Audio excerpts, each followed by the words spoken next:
Alright. Oh my fucking god. Y'all don't know how much struggle I've been going through with this fucking game because I'm trying to record it. So, I would like to thank Queen Bitch Kanomiko for taking the time to help me out with this because I had no clue on what to do because I thought I had it all handled out for recording this game, but no, obviously I didn't. And I think the person, I don't know if that's a he or she, really don't know, but yeah, thank you. Let me check outside. My mother is home and she's not. Okay. So the downside with this game is that I had to like go through so much trying to test it out, see if I could get it to not freeze, because OBS freezes depending on how high the encoding is and all the shit that's going on. So I really had to like, what do you call it, really lower the quality of the game, so it's going to look like not really pixelated, but it's not the best quality. But I don't really mind it because it reminds me a lot of well, the quality. It reminds me a lot of RPG Maker games. So, and I like those. So I'm not bothered by it at all. I don't know about you guys, but this is the best I can do so that nothing is freezing and you can follow through with the game fluidly. So it's the best I could do. Really, this is all I can do right now. So yeah, let's get this game started. This is my 4th time fucking playing this first part, 20 minutes or whatever, because the recording just kept doing dumb shit. So yes, okay, let's start this game.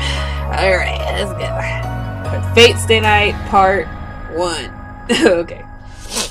It was a thrust like lightning. A spearhead thrust to pierce my heart. I've read this so many fucking times, it's not even funny. Trying to dodge it would be useless, being lightning. It's invisible to even I. That shit happens, but lightning that tries to pierce me is repelled by the moonlight that tries to save me. Playing beautiful sound. No, the sound before me is heavier than steel. The armor she is wearing is not beautiful at all, and as refined as the gold knight. Unrefined as the gold knight. The sound wasn't beautiful at all. It was actually the sound of steel. It's just that the knight is beautiful enough to turn it into a charming sound like a bell. Oh, so you already have the hots for Saber, I guess. Since she's from Britain and she's a king, I don't know why. I don't know what type of person. I don't know, but yeah, okay, so I'm making her British accent. It's gonna be the worst accent I could possibly muster up, but yeah, just make it more fun for the both of us. Alright. I ask of you, are you my master? She asks in a voice that lights up the darkness. It's so bad.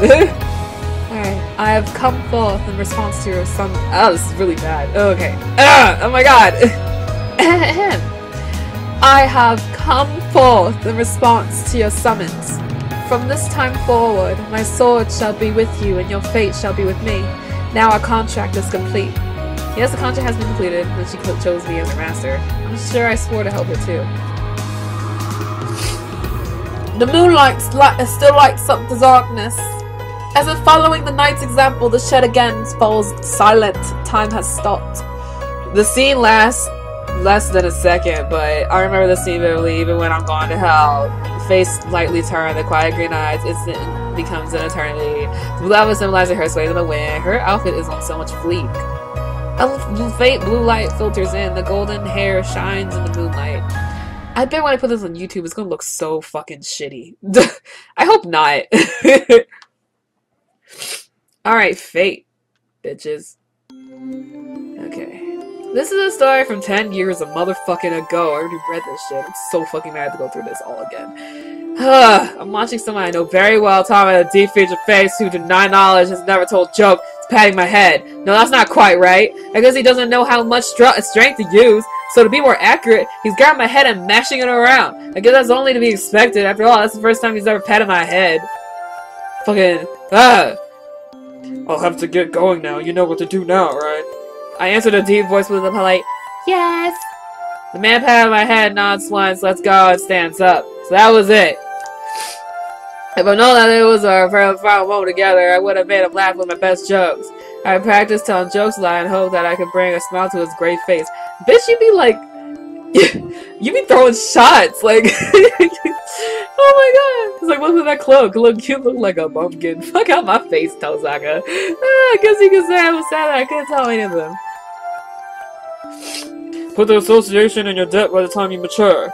I'll let you decide what to do after that. You should be able to take care of yourself. Even though he said such things, I guess he was still worried.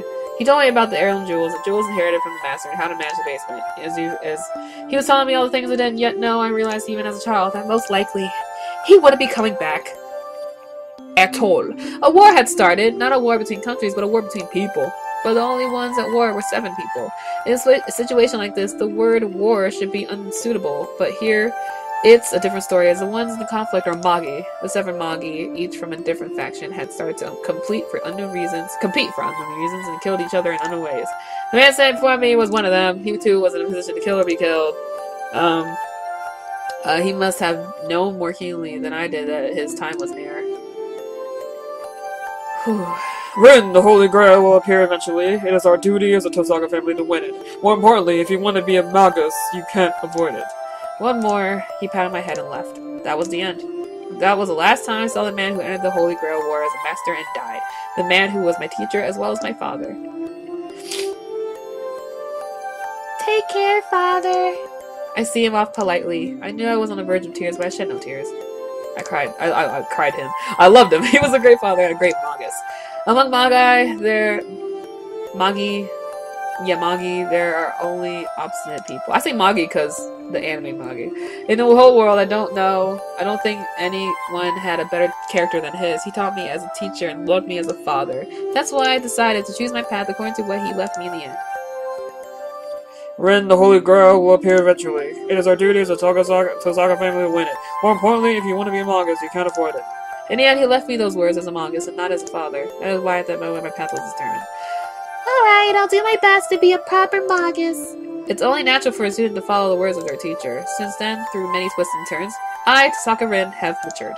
It has been 10 years since the winter day on which my father went to war. I haven't exactly been waiting for this moment, but I am excited. That's only natural. The event I have never forgotten about is about to start.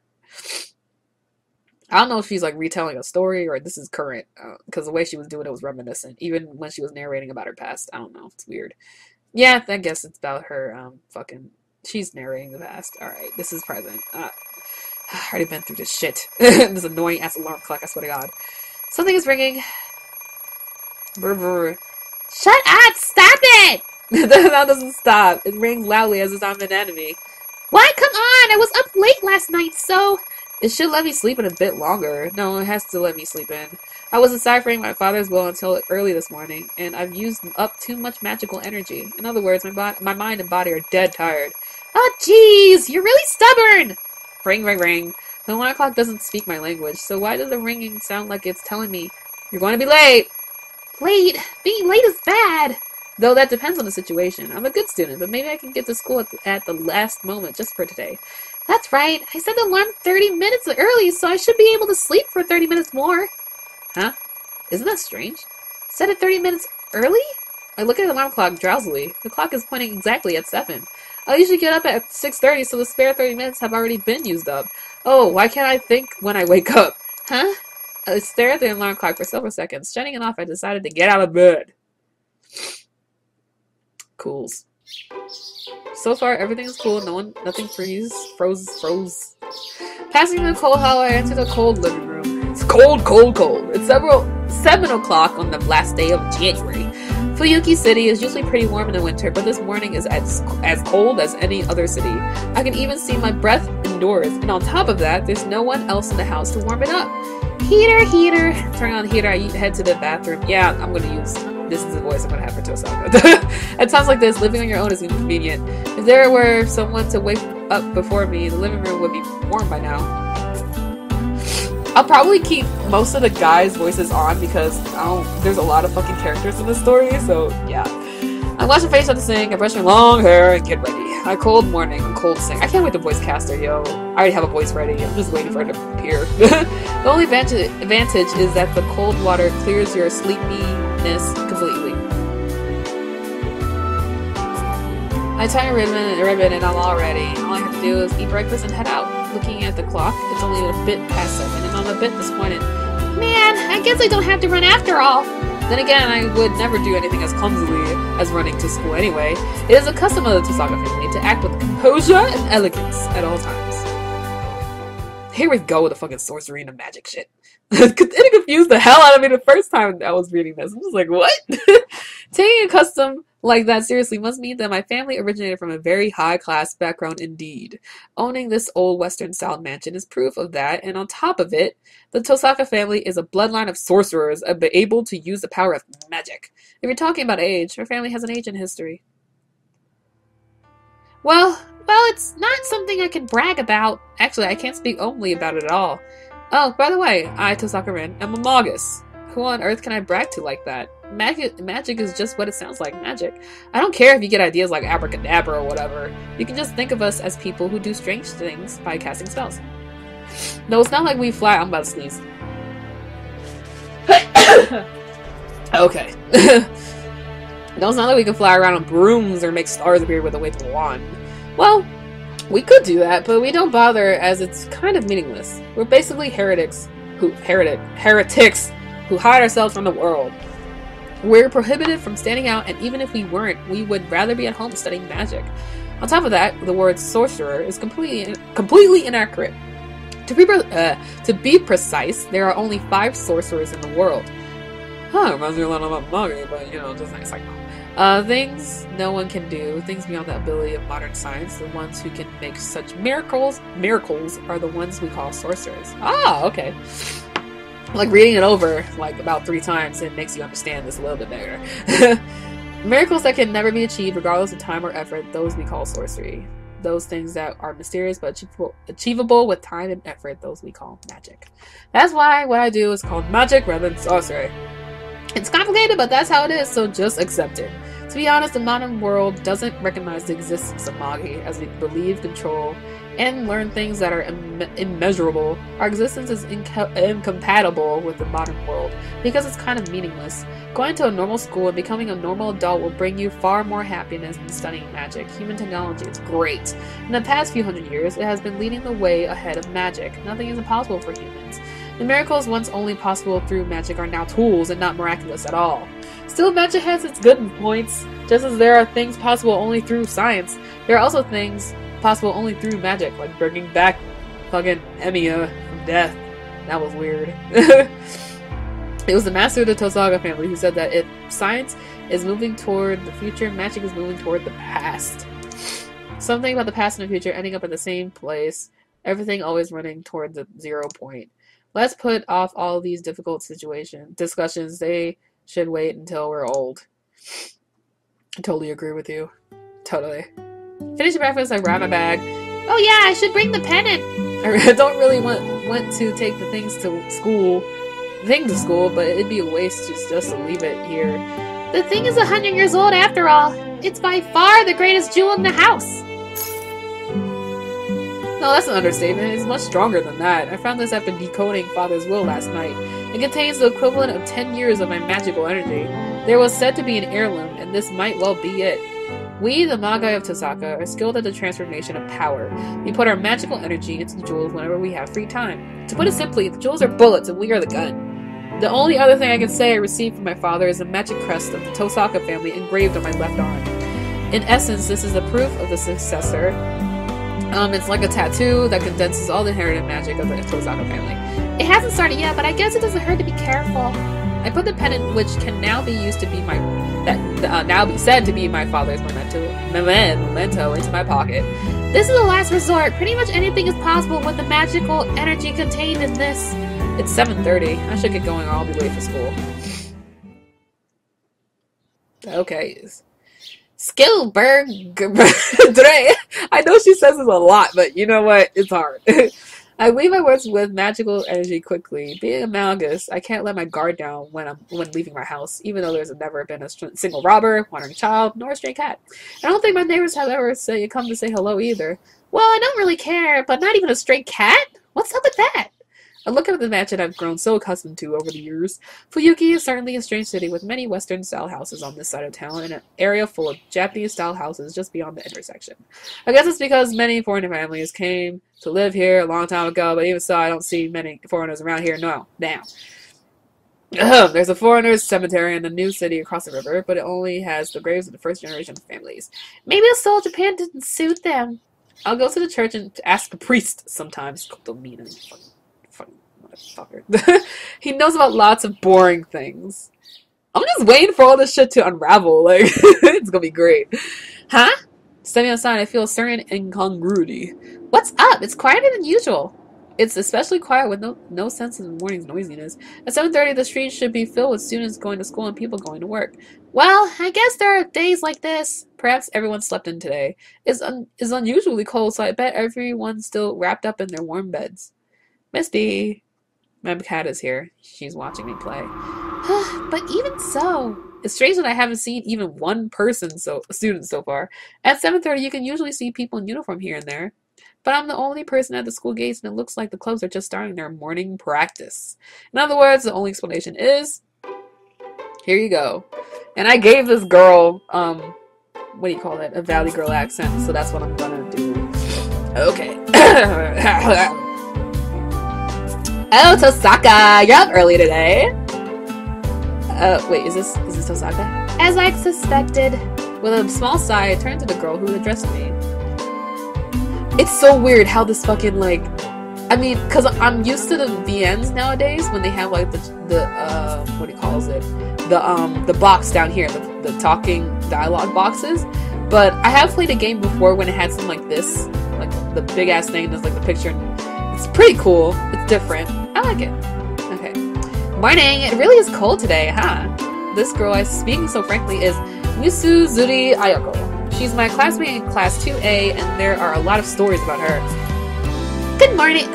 Wait, who? What? I totally forgot her accent. Good morning, Mitsuzuri-san. Please excuse the abrupt question, but do you know what time it is? Huh? It's almost 7. Are you still asleep? This is gonna be really hard. She waves her hand in front of me, wondering if I'm alright. She is one of the few friends who knows I'm not a morning person. In other words, she thinks I'm not fully awake yet. I guess the clocks at my house were an hour fast, all of them. Not just my alarm clock, but the... Oh, shit. Not just my alarm clock, but the all clocks as well. Really, just what's going on here? I have to start getting used to this, the way dialogue is set up. Did Father arrange for all the clocks to go mad when the pendant was removed from the basement? Tosaka? Don't worry, it's nothing. Anyways, are you off to morning practice as usual? As usual? Yeah, the archery club has lots of problem students and one good member quit. So I have to get them to look good to attract the new freshmen in April. I see. There's always something to worry about, isn't there? You can say that since it's none of your concern. Oh, do you want to come? The guys will love it if you come and watch. Archery club, huh? I have 3 acquaintances in the archery club. One is Ayako, the person before me right now, and the other 2 are people I barely talk to. And for one of those 2 people, the word acquaintance doesn't really suffice. I became friends with Ayako because I had been watching the archery club from afar. Alright, I'll go if all I have to do is watch. I have nothing else to do this early anyways. Great! Let's go right now then! Yeah, let's go party. Fucking shoot arrows and shit. The impressive archery range is one of our school's outstanding aspects. Perhaps the director is just interested in archery, but the range is much too fancy for a mere school club. Come on, there's still time before practice, so let's go in and have some tea. Happy about something, Ayako drags me in by the hand. It's a bad habit of hers. She talks like a guy when she's expressing her true feelings. Oh, really? Okay. As Ayako said, there is no one in here. While sipping hot tea, we prepare for today's class. The tea tastes really good in this open winter environment. Okay. Well, I'll come straight to the point. How's it going, Tosaka? Have you found a reliable partner yet? So, as there's no one else around, Ayako comes straight out and asks me a ridiculous question. Huh? What the fuck? Misty, you scared the shit out of me. Huh? That's a really direct way of asking. Judging from your tone of voice, you've already found yours? No comment! I'm going to keep it a secret until you tell me. So what's going on? Looking at your tired face, I feel like I'm right. Another no comment, but you'd probably see through my lies. Unfortunately, not yet on my part. How about you? I assume you don't have time to take it easy either. True, but things aren't looking good for me. I could get one right away, but it's not that kind of matter, you know? Our future depends on this, so I can't just compromise. I see, so you don't want to choose hastily and lose to me? Of course not. The important part is making you lose. What I get comes second. She laughs boldly. Jeez, we really are alike. Yeah, we were when we first met, I warned you we'd have this kind of relationship. Duh, batch. Yeah, she did indeed. I was terribly surprised when at our first meeting she said, we'll probably end up with a kill or be killed relationship. Or in other words, unless we go all out against each other, we'll never really be friends. I agree with her on that, and that's why we've had a friend or foe relationship for 2 years. Oh, by the way, why are we talking about this? Why? You're the one who started it, Tosaga. You said there's something wrong with a woman who never having a boyfriend, so we decided to see which of us could get a boyfriend before the 3rd year. Oh yeah, just tit for tat, I suppose. And did we say the loser would obey the winner for a day? They always do that type of shit, man. Right, even kids don't make promises like that nowadays, but it's not like we're sore losers.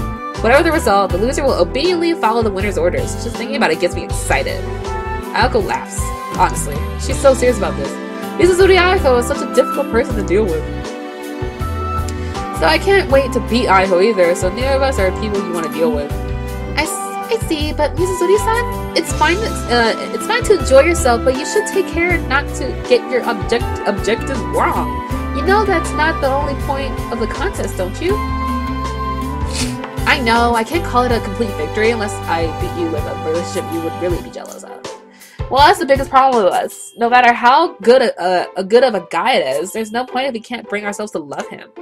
Aiko sighs heavily. To my knowledge, Mitsuzuri Aiko is said to hate men. Rumors are never to be trusted. However, as she suggested, this might match rather than hating men.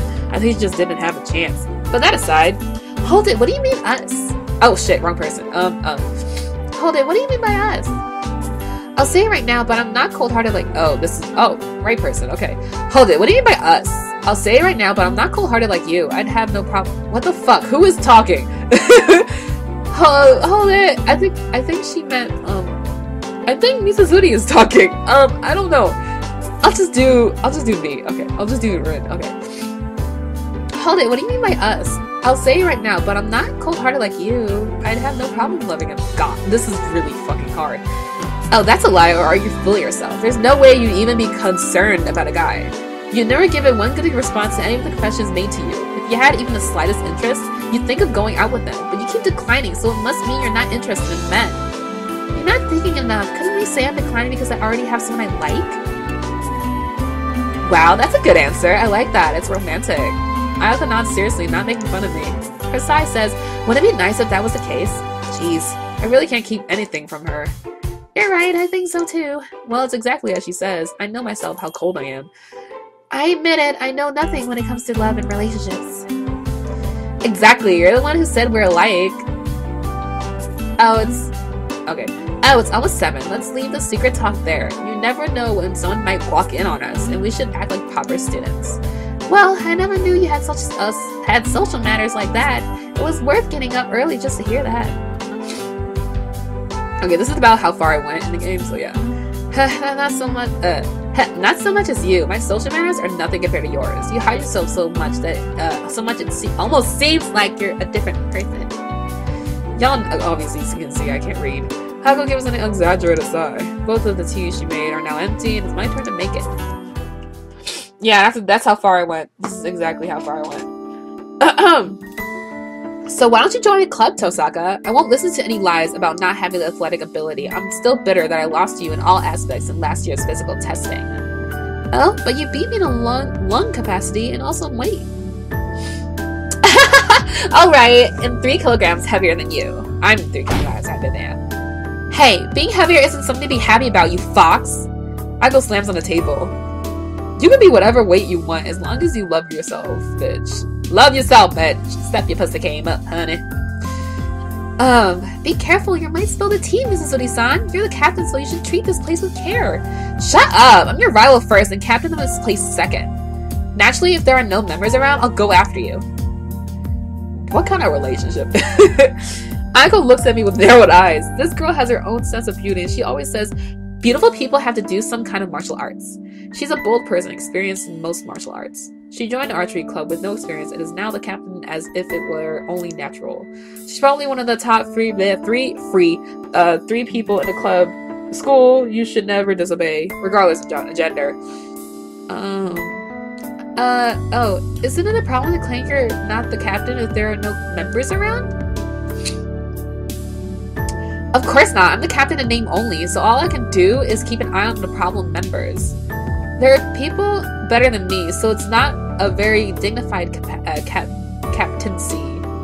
Really? But Fujimura-sensei... Oh my god! But Fujimura-sensei says that your skills are outstanding. I guess that was her voice before. I don't remember. I just kind of mellow out. Well, if she says so, that gives me some confidence. Yeah, I guess it's no good to think about people who don't come here anymore. Yeah, if Fujimura-sensei said that, I guess I should take being captain more seriously. That's right. Speaking of which, it's almost time for the club members to arrive, right? I'll get going, but you stay and be a good captain. What? You're not going to stay and watch? I won't understand. Watching from a distance is fine, but outsiders shouldn't be in the range, should they? Just as I rise, someone enters his range. Oh, it's motherfucking Sakura. I think that's her name, right? Ooh, what kind of voice did I? Because she's all hushy-hush, you know? So I'll give her like a type of very quiet, very high voice. Okay.